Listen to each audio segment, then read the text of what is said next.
Perhaps it's poetic that one would die for love, sacrifice all that they had to be with the person who stole their heart, but for some it's less poetic and more horrific. When the angels and demons come to visit, whispering ideas, truths, and lies, things will take a turn for the worst. These events began on the morning of the 18th of November 2010, when a prestigious suburb of Atlanta, Georgia was turned upside down. In the mall parking lot outside of Dunwoody Prep Preschool, gunshots rang through the air. For many, their day was just beginning, just as any other day would. But for Russell Snyderman, this would be his last. An accident happened. Cindy was my son. She said I was arrested. When I asked her what was going on, I screamed into the phone what was going on. She said she just needed me to come. So I ran down the stairs, and I drove all the way. I called my mom, my dad, my brother, told them to meet me at Dunwoody Prep. Something's happened to Rusty, and I had no idea what was going on. I got to Dunwoody Prep. I pulled up, I fell out of the car. All I see is yellow tape and a car, Rusty's car. Somebody picked me up. I don't know, some police person. They walked me into Dunwoody Prep. I still didn't know what had happened. No one was telling me. No one was telling me what was going on. So, they bring me into the office.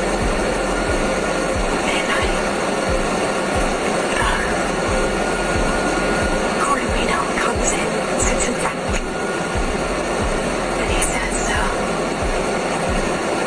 what did he say? I asked him what was going on. He says, your husband's been hurt. We don't know what hospital he's at. And he says, is there anyone that would want to hurt your husband? The Snyderman family was like any upper-class family living in Dunwoody, Georgia. They lived in a lovely home nestled at the end of a cul-de-sac with their two children, Sophia and Ian Snyderman. The Snyderman family were well respected in the area and by their Jewish community, often cited as being good souls. While the 2008 recession had hit the family hard, Andrea was able to land a stable job without a question mark attached to it. From there, everything seemed right in the world for them, but in 2010, on an early November morning, Russell was shot at close range, in the back by an unknown assailant. Pedestrians ran to Russell in an attempt to save his life. Right around the corner from the chaos, a pediatrics doctor who was beginning his day sprinted to the scene and soon began CPR while they waited for the emergency medical services to arrive. The EMTs began working on Russell as soon as they arrived at the scene and soon loaded him up into the ambulance, but Russell would never make it to the hospital. Despite the efforts put into saving him, Russell had lost far too much blood, and there was nothing further the emergency room doctors could do. Russell Snyderman was dead, murdered by an unknown assailant. Beginning in April of 2010, Andrea began working as a quality systems manager for GE Energy. With the stability and large paycheck, Russell, or more commonly known as Rusty, was able to set forth and become an entrepreneur. He often worked from home trying to get his business, Star Voicemail, off the ground. All was well for a while, or so everyone thought. The story of Andrea and Rusty is a rather simple one. The pair were both Ohio natives and attended the University of Indiana in their later years. While away on a retreat in September of 1994, Andrea and Rusty officially met and began dating. In December of 2000, Andrea and Rusty had their wedding and soon thereafter bought their first home together in Dunwoody, Georgia. They were pretty well off, having a second vacation home until the 2008 recession hit. Times were tough for them as they were for everyone else.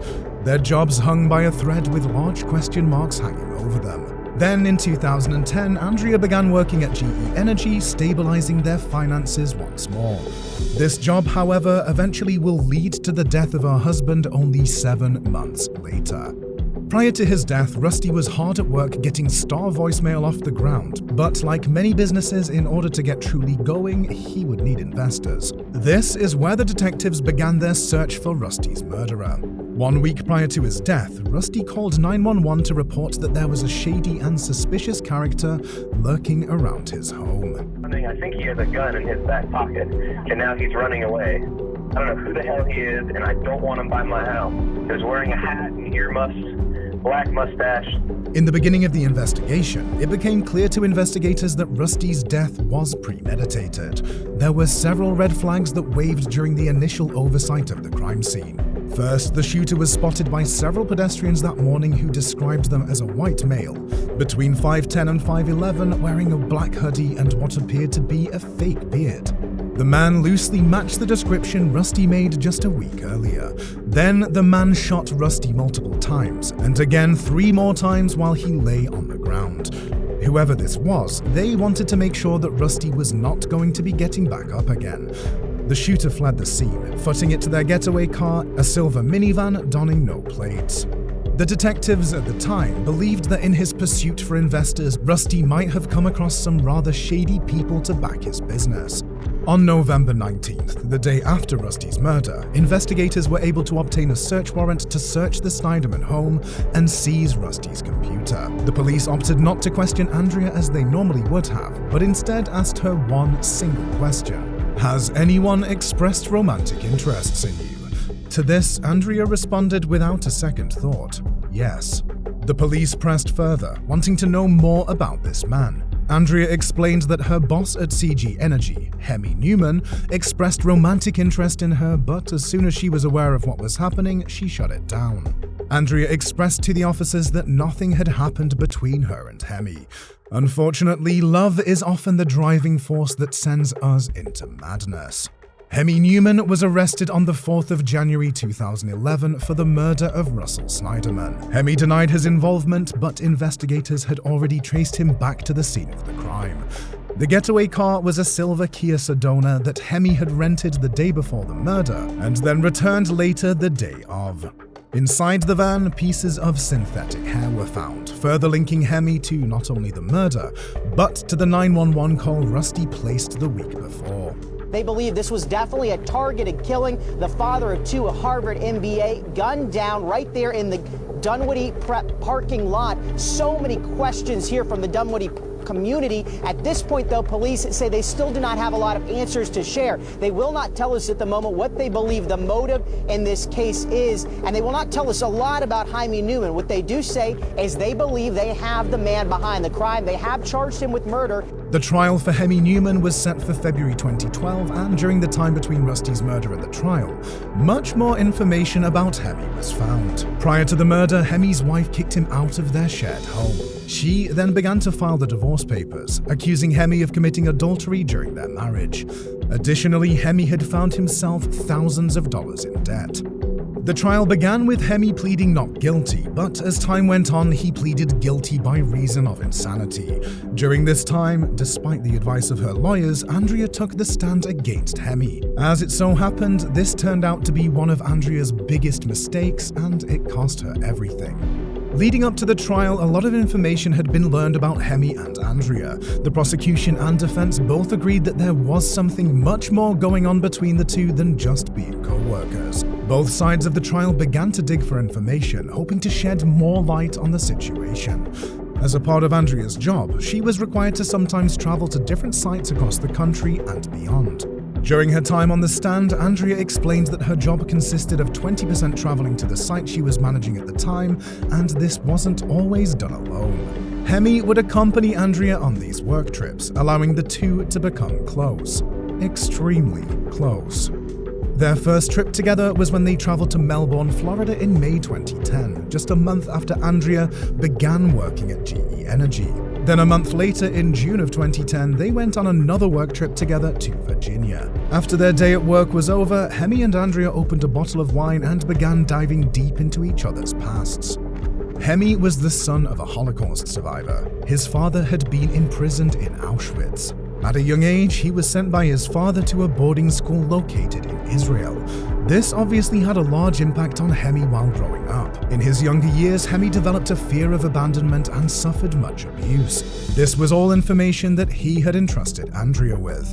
Andrea, upon hearing his backstory, comforted Hemi as they drank together, danced, and shared more stories. Their time together caused Hemi to develop stronger feelings for Andrea, but she attempted to shut those feelings down swiftly. All while this is happening, Andrea confides in Hemi, telling him that she and Rusty were going through a tough time with each other. Hemi saw an opening and took it. During their next trip together in Minden, Nevada, Hemi wrote Andrea a poem confessing his feelings towards her. He's saying he wants to tell me how he feels about me or something. He reads this poem and I sort of freak out, and then I sit him down and I say, let's sit down, and I say, I asked him, I said, are you happy in your marriage? And he said yes. And I said, why is this happening, or what? Where is this coming from? And like, this doesn't happen to me. This is not, I'm not, whatever. And his response at that time was, I wouldn't want to do anything to make you feel uncomfortable or jeopardize your job or anything like that. So that's what he said. And that was that, pretty much. Prior to November 18th, 2010, did the defendant ever express his feelings for you? Yes. And first, when did that happen? We were in Minden, Nevada at a site that I had responsibility for. And that night we went to dinner, and before dinner we were outside the restaurant, and he pulled out his phone and read a poem, and the insinuation of the poem to me was that he had deeper feelings for me than just friends. And we immediately sat down. I remember the first question out of my mouth is, are you happy in your marriage? And Okay, what you said, deeper feelings. I want you to tell the jury what that was. What did he express to you? I don't remember what the poem said. The poem insinuated that he thought I was beautiful, which to me meant that he had more romantic feelings for me than just being friends. The next trip Andrea would take, she went alone, but soon after her departure, Hemi decided he would join her for reasons unknown. Hemi waited outside of her hotel room with chocolates and flowers in hand. Andrea decided to change her single bedroom to a double. Following these events, Hemi would soon be introduced to Andrea's family, where he would become familiar with the children. What began as a joined room soon became a joined bed.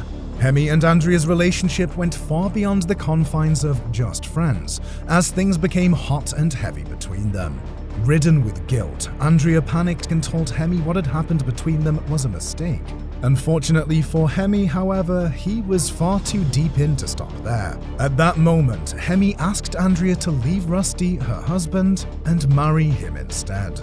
A friend of Andrea's, Shayna, would then take the stand during the trial and tell them of the affair. At some point in time after the murder, did you have an opportunity to discuss with Andrea whether she was having the affair before the murder? Did you have that discussion again after the murder? Yes. Okay.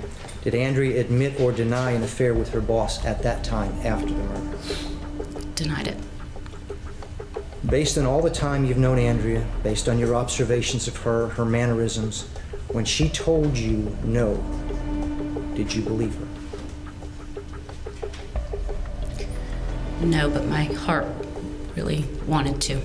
Despite Andrea denying having an affair with Hemi, investigators found several email correspondences between Hemi and Andrea where he expressed his feelings towards her often. Not once did Andrea report these incidents to GE Energy nor to her husband Rusty. While being questioned by the detectives on the case, Andrea confirmed that she knew Hemi had intense feelings for her, stating that there were many emails in which he indicated those feelings. But when Hemi's lawyer brought up the emails in question, Andrea attempted to skirt around the question. So was it common for him to tell you that he loved you? I don't think common, was it, did it? It seems common, but I don't, like I said, I didn't process it or take it seriously, so I can't use the word. I don't know what you're referring to by common. The number of times this occurred. It seems that way when you put this together, yes, but we also had about 5,000 other email communications about a lot of other things that did not include marry me or I love you. But there's plenty that did have that. It seemed, yeah, that's true. There was no getting out of this for Andrea. Further into the trial, the topic of their Scotland-England business trip came up. Andrea and Hemi were seen together dancing at a nightclub in a foreign country. The lawyers rattled Andrea, asking her why she thought it would be okay for her to be in that situation after all that Hemi has expressed to her. It was becoming more obvious to the court and jury that Andrea was either leading Hemi on or had feelings for him as well. Their final trip together, Andrea was having trouble at home. It was possible that Rusty had grown to resent Andrea because she was now the breadwinner of the family. The couple often argued and fought over the kids as well. All of this she told Hemi, but then in October of 2010, 1 month prior to the death of Rusty, Hemi and Andrea were seen inside a bar together. The bartender who was working that night would soon take the stand to testify what she witnessed that night. They were groping each other, I know, because I kind of turned away. Now let me say, you said each other. Was each party Yes. doing the groping? That's what you're Yes. describing? Yes. Okay, please. He had his hands on her rear end, and she was hugging him, and they looked like a couple. I mean, groping, like touching each other. Go ahead. Okay. At any time did you see the parties kiss? Yes, I did. Andrea tried to redirect the narrative by saying when people talk about alleged affairs and someone's husband being murdered, people seem to think they saw a lot of things that may not be true. Again and again and again, Andrea would push Hemi away as the guilt of her affair ate away her consciousness. The October trip was no different, but perhaps this was the trigger that sent Hemi spiraling. Or was Hemi being manipulated by Andrea to murder her husband? Hemi spent several hours speaking with psychologists in the run-up to the trial, which led Hemi to being diagnosed with bipolar 1 disorder, which ran in his family. Hemi also confessed to the psychologist that angels and demons spoke to him, telling him that he needed to go with them. Hemi believed that this meant suicide. The demon that Hemi described to the psychologist as a large being. The demon and angel both had apparently visited Hemi often. The angel, however, came with a message. Rusty and Andrea's kids were actually his and Andrea's kids. The angel told Hemi that his children were in danger and that Rusty was hurting them. His belief was that he was having more than an affair with Andrea Snyderman. He believed that he was the father of her children and that his children were in danger. That's where this rescue delusion comes in. And that he was going to protect them by killing Mr. Snyderman, and that he would then afterwards be with what he calls his family. My evaluation indicates that in fact he's had untreated bipolar disorder since he was a teenager. On Halloween of 2010, Hemi bought a handgun that would cement the path that he was on. Hemi was going to kill Russell Snyderman. It was confirmed that Hemi was the man lurking around the home the week prior to Rusty's death. The defense claimed that Hemi orchestrated the plan himself, claiming that if Andrea knew about it, she wouldn't want to be with him. The defense also claimed that Andrea had to have known about Hemi's mental instability, considering all the time they spent together, and claimed that she took advantage of him. Andrea claims that in their time together, Hemi seemed like a completely normal individual, that there were no indicators of him being mentally unwell. This is where the manipulation defense came in. He was already delusional about his relationship with her. And when somebody is delusional, they're going to see things that are not there. Well, she was giving him signs that were there. And so that is what makes it even more concerning. So he was already delusional. He already had this thought that the children were his and he was going to have this relationship forever and ever afterwards with her. And it's not all in his head, because she was, in fact, having sex with him. Andrea denied everything. Andrea denied ever kissing Hemi or having sex with him. She said that nothing had ever gotten further than the two of them holding hands with each other, and even that had made her feel guilty. Holding hands with Hemi made her feel as though she had betrayed Rusty. Hemi Newman says, "This is the last one for me. I know it won't help, but please never forget how much I love you." And how did you respond? I know, but so do other people. I betrayed them all. I'm not sure how to deal with that for now, but my burden, not yours. What happened in Greenville, man? We were holding each other's hands, and that's it. It may sound worse than it is, but to me, that was a betrayal. So you're repenting in the email, at least, from holding his hand. Yep. And this is the same email where he says you and he woke up together. Yeah. And that's the same place. No, he didn't say we said we woke up Friday morning in Denver. He was there. He doesn't say that we woke up together. Okay, you added that. When we woke up On Friday morning in Denver. Yeah, that's what he said. While Andrea dismissed the idea of her and Hemi being together or having relations, Andrea did confess to a close friend of hers that if Rusty was out of the picture, if she was single, she would go for Hemi. She would date and possibly marry him. During the initial interrogation, investigators spoke with Andrea about the emails Hemi sent her. Andrea confirmed that she knew he loved her, that there were emails confirming his feelings. I can sit here and tell you, yes, he had feelings for me. He made them very clear. He sent emails.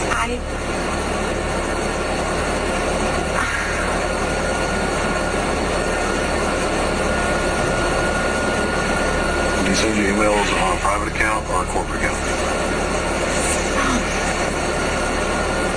Corporate account, I guess. I don't think I ever remember getting maybe one or two.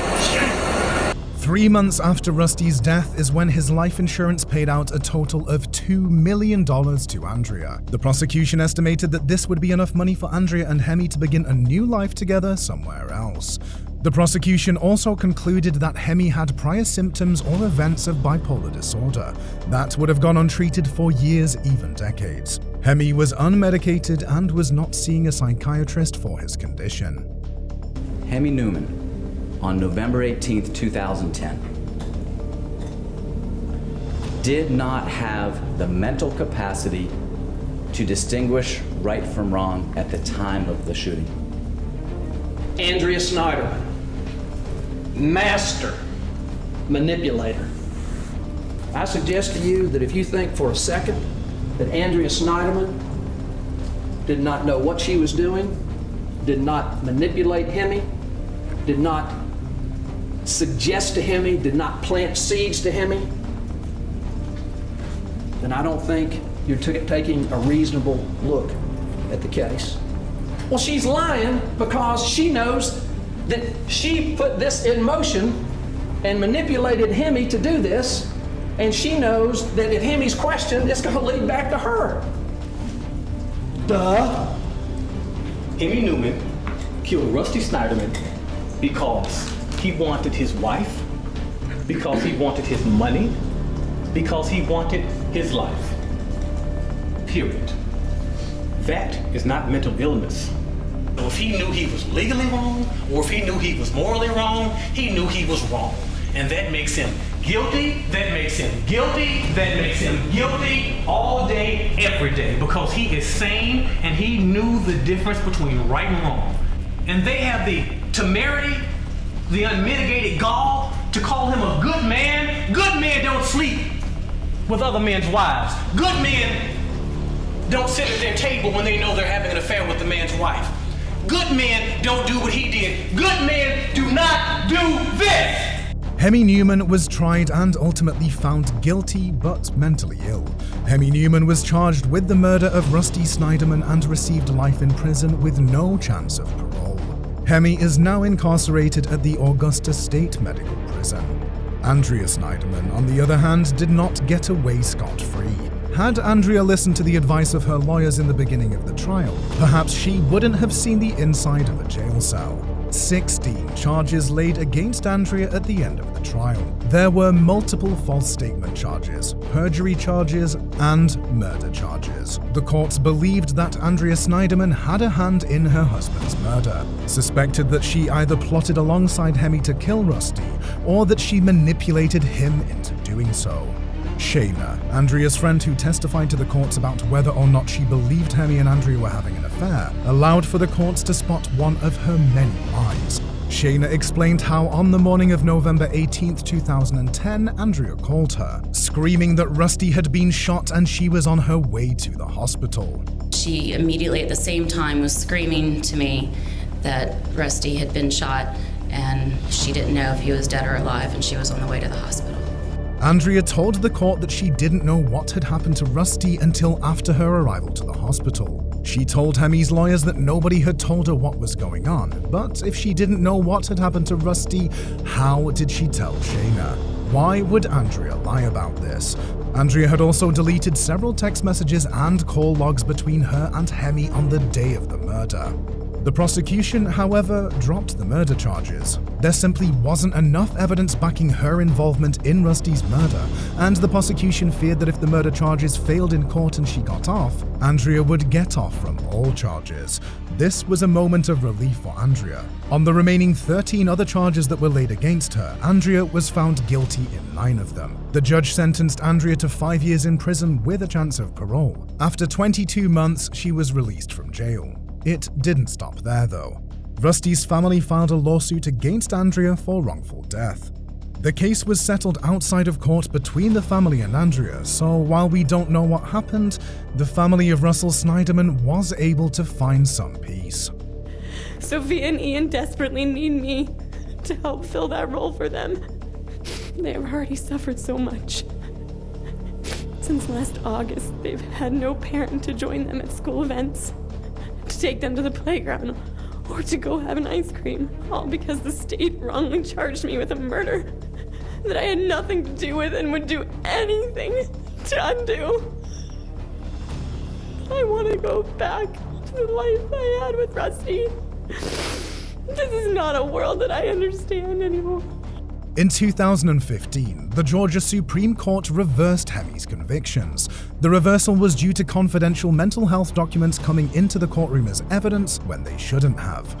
Because of this issue, Hemi was tried once more in 2016, where he was found guilty again, but without the filings of mental illness being at play. We may never know the true extent or truth of what happened to Rusty Snyderman. Did Andrea have a hand in her husband's murder? Was Hemi fueled by jealousy, or were the delusions becoming far too much to hide from? This isn't a poetic love story of a man loving a taken woman, a man who tried to steal her heart from another man. This is a tragic story of a man who took a husband, a father, away from this world all too soon.